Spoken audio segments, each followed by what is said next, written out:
Let's talk about Atlas. I've been using it for the last 2 weeks, and the big question that I had at the beginning was, is it actually going to make me better or faster? How is it different from just using ChatGPT? So out of all the tests that I ran, I'm going to show you what worked, what completely broke, and share with you my insights about why Sam looked so unimpressed during the live stream. The structure of today is very simple. I'm going to start with what worked the best, and I'm going to go use case by use case on what worked worse and worse until I get to the last one where Atlas just straight up refused to do anything. My hope for you is that by the end of this video, you see the vision of where Atlas is going and answer the question, is this something that has value for me right now? Use case number 1 went pretty perfectly. It's almost cheating because OpenAI has been working on this for the longest time, which is buying groceries. It's using Instacart. There's been an Instacart plugin in ChatGPT for the longest time. So it's almost cheating because they've been working on this specific use case, as opposed to like, ooh, Atlas can do anything. But my results were very satisfactory. This was the prompt. Please get my list of groceries done, ideally from a single supermarket or store. Browse the options first to then decide which supermarket would be ideal to get all the products and at the best price. Put 2 of the best options in the cart of each of the following items, and then these items. It did a really good job, but it took forever. And at certain points, it would like leave the app, especially at the beginning. And then it did a really good job. It took one batch of 19 minutes. And then, one batch of 19 minutes, but a few different back and forths to kind of like keep it in line. Then, this was really interesting that I did not know about, and you should definitely know about this. Here's a battle-tested, autonomous prompt you can reuse anytime. So what it did is created a prompt that it kind of stores. Would you like me to create a ready-to-save version as a .prompt file? And I was like, wait, what do you mean a .prompt file? Like something I download in my computer? Dude, and then it saved into itself. So now, next time I want to do groceries, I can just say, run the autonomous grocery agent to get my weekly groceries, and then just the list. So this was really interesting. So I asked it what directory or prompt file saved in, and inside ChatGPT Atlas, these files are like your downloads or your documents, and you can just tap into them at the right time. So this was kind of where my mind shifted from like, what single thing can I do with ChatGPT Atlas to, oh wait, what intelligence can I gather over time that will make the whole system, the whole agent work better? So for the use case of ordering groceries, I'll give it a 9 out of 10 because I had to steer it a little bit, but it got the job done. And I went in and did the final review, chose which of the 2 products for each type of product, and then just purchased it myself. And you know, +1 for doing this automated kind of prompts where I didn't even have to, you know, it suggested to me to do to save it kind of permanently. I asked it for a prompt to use it again. It just saves it to its own memory. Really, really cool. Let's move on. Use case number 2 was a very fun one, which was we've been trying to gather testimonials for a company, Amplify Voice, for a long time. And it's always tedious to go back through many YouTube comments or in our school community where we know that there's so many nice things that people have said, but it's tedious to kind of go through 100 pages with 30 posts each. So what we did is I gave ChatGPT Atlas a very simple prompt, which is collect every positive comment or nice thing people have said about Amplify Voice, Alejo, Page, etc. And man, it went to town. It worked for a really long time. I think one of the runs, it was 34 minutes. It did need a lot of steering. It would kind of like repeat comments between runs. I asked it to look at the first 10 pages and it would kind of get stuck at page 2 and be like, hey, I'm done. And it's like, well, no, you're at page 2. And then it would make it clear again, but it would still kind of mess it up. But at the end of it, we had a spreadsheet of about 30 comments where people are saying nice things, but they weren't really testimonials. We wanted testimonials. Sometimes it's like, thank you, Alejo, that was very helpful. And that's not really the type of testimonial that we want. We want kind of like, hey, I sold my first agent, or this is what I learned with this video. And this is one of the key lessons that I want to leave you with. ChatGPT Atlas can do the compiling. The humans should do the judgment of what's an appropriate testimonial. You can also do few-shot prompting. You can show it a few good examples, a few bad examples of what it should not gather, and then it's going to be that much more efficient. So that's the key lesson. You can have Atlas do the hard work, the long, tedious work, and then we humans bring the judgment. This is good, this is bad, and even better, because it can remember its own kind of prompts that it builds. Then you can also give feedback of this was good, this was bad. Now create a better prompt and remember it for next time. And there was a next time for our YouTube comments, because we don't only have nice comments in school. There's also many YouTube videos, and every YouTube video has nice comments. So let's go compile those. And the task was much easier because it doesn't really need to take care of pagination. YouTube shows you every single comment that has ever been done in one page. You just gotta scroll to the bottom, and it has infinite scroll. Very straightforward. The issue is that I ran out of uses. So I just reached the monthly limit for agent mode, which was very frustrating. And I have to wait about 20 days for it to restart. I guess it's a monthly refresh. Very frustrating. It did give me a notice, hey, you have 5 uses left, and I just went ahead and kept iterating. So I ignored it and see what would happen, and this is what happens. It just tells you no thank you. Although I do have high confidence that would have mailed this one.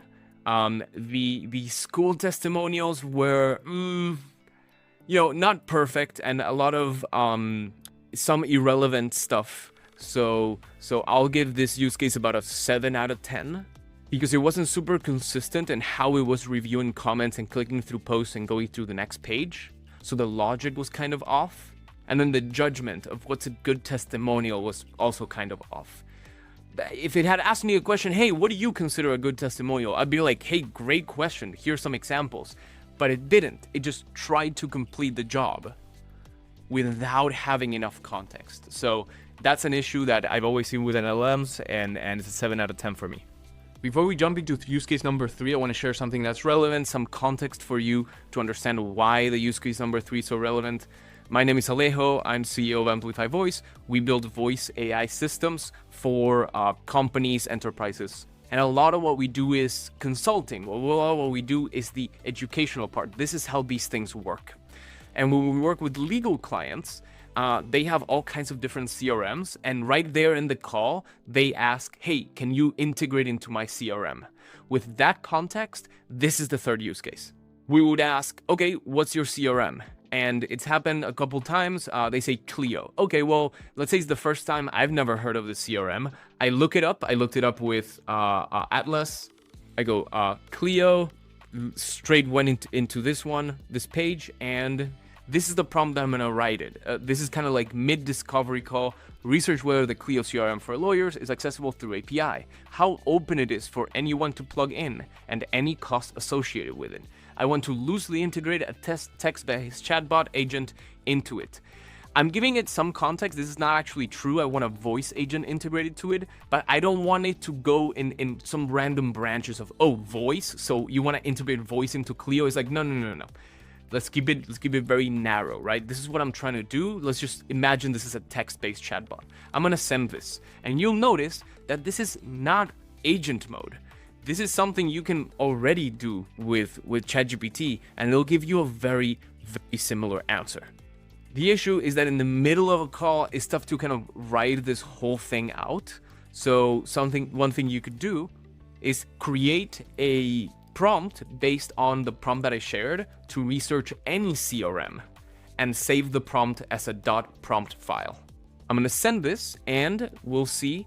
Here's a clean, reusable .prompt template, and then I can just tap into this, right? The next time I'm like, research this CRM, it'll know what that to use this prompt. So that's really cool. So, and that is something that is slightly different from ChatGPT. And in the middle of a call, I don't have the brain to be listening, actively listening and writing all this out. So now next time, just research this CRM, boom, and I get the answer. Can I integrate this? Yes, Mr. Prospect, we can integrate into your CRM. If it's not open, if there's a form that needs to fill out, it's only developer access, right? How open, accessible it is, and any costs associated with it. Apparently, yes, starts at $49 per month. Just be careful with communicating this live information to a client, because it's a lot of information, and you might read this and it's like, oh, API costs $49 a month. Well, that's not actually true. Atlas didn't find a separate API access cost, which is a good sign that there are no other associated costs. It's just the subscription that the client already has. So be mindful that we as humans aren't good at processing this amount of information in 1 second, but we're much better at processing bullet points. So I would say output should always be summarized and in bullet points. Again, this is not about is Atlas perfect or is Atlas ready. It's how do you use Atlas in order to make yourself more efficient, make yourself more effective. And me, an extension of myself would be getting these bullet points so I can communicate clearly and fast to the client. So although using the flashy agent mode is not only, well, not possible right now for me, but not necessary, it does use one of the Atlas features, which is remembering these prompts. And it's not just like lose memory, but it's actually saving as a file for itself. Very, very powerful, and I'll give this one another 7 out of 10. And not higher because I can do this exact same thing with ChatGPT, practically speaking. In the future, it's faster, right? Because I just have the prompt built, but I don't necessarily need Atlas to achieve this. Use case number 4, in our school community, we teach people how to build and sell voice AI systems. And one of the things that we teach is how do you create resources that help a prospect understand what is going to happen with this voice agent. And these conversation diagrams help us do that. It's an inbound voice agent, and the inbound call starts. This is the greeting from the agent. This is what the user says. These are the possible actions or paths that the conversation can go in, and this is how we handle each path. And this is kind of part of the resources that we give our school community, and it's essentially duplicate this and fill this one in for your new use case. So I was like, well, what if I do have a new use case and I give it to Atlas? Can you copy paste the example flow into a new section? We're going to be modifying it to adapt to a new use case. Once you copy paste it into a new section, ask the questions you need answered to modify the conversation diagram. So it's the kind of think strategically kind of thing. And it did. It duplicated this flow, and it asked a few questions. It more so assumed what it had to do next. And I was like, sure, yep, do it. And then when it comes to use case, I shared kind of like, hey, this is actually what we're trying to build.